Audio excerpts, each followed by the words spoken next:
दिगंबर म्हणजे दिग म्हणजे दिशा, अंबर म्हणजे वस्त्र. ज्याने आपल्या अंगावर दिशेचंच पांघरून घेतलेलं आहे. असे निर्वस्त्र असणारे अवधूत. आता त्यांना कपडे घालाय नाहीत म्हणून ते नाहीत घालायचं नाही. त्यांचं अवधूत सगळे विकार धुवून गेलेले आहेत. कपडे घातलेले आहेत त्यांनी, पण शुद्ध चित्त आहे मूळचंच ज्यांचं.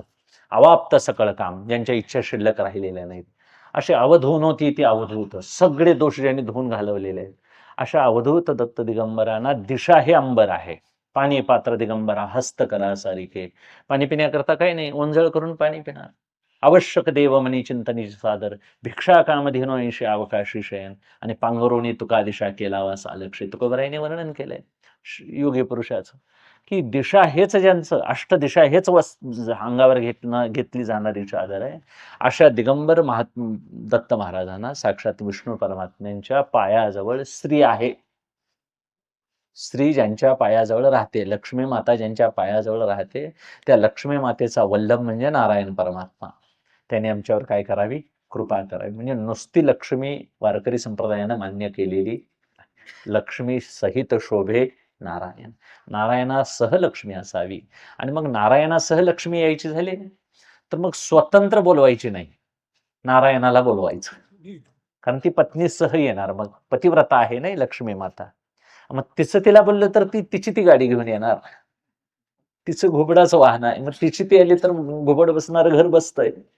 आणि मालकासकट बोलले तर मग गरुडावर बसून येणार, कारण मालक म्हणणार तुझी गाडी बाजूला ठेव, माझ्या गाडीतनं जाऊया आपण दोघं.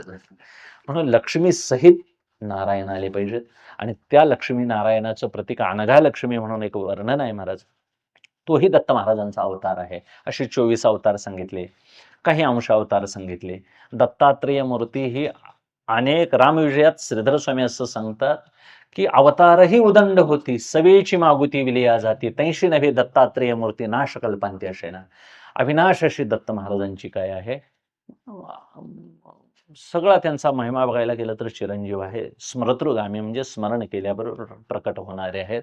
अशा दत्त महाराजांची उपासना करायचं तर ज्ञानस्वरूप त्यांचं कळावं, त्यांच्याकडून आम्हाला फक्त ज्ञानदान व्हावं. त्यांनी कोणत्याही संप्रदायाला ज्ञानाचंच दान दिलेलं आहे. आमच्या नवनाथांना त्यांनीच दान केलं, अनेक सिद्ध पुरुषांना त्यांनीच दान दिलं. श्रीपाद वल्लभ अवतारात, सरस्वती लक्ष्मी आपल्या नरसिंह सरस्वती स्वामी अवतारात अनेकांना त्यांनी ज्ञानदान, यदुला, अलर्काला, सहस्रार्जुनाला अनेकांना त्यांनी ज्ञानदान केलं.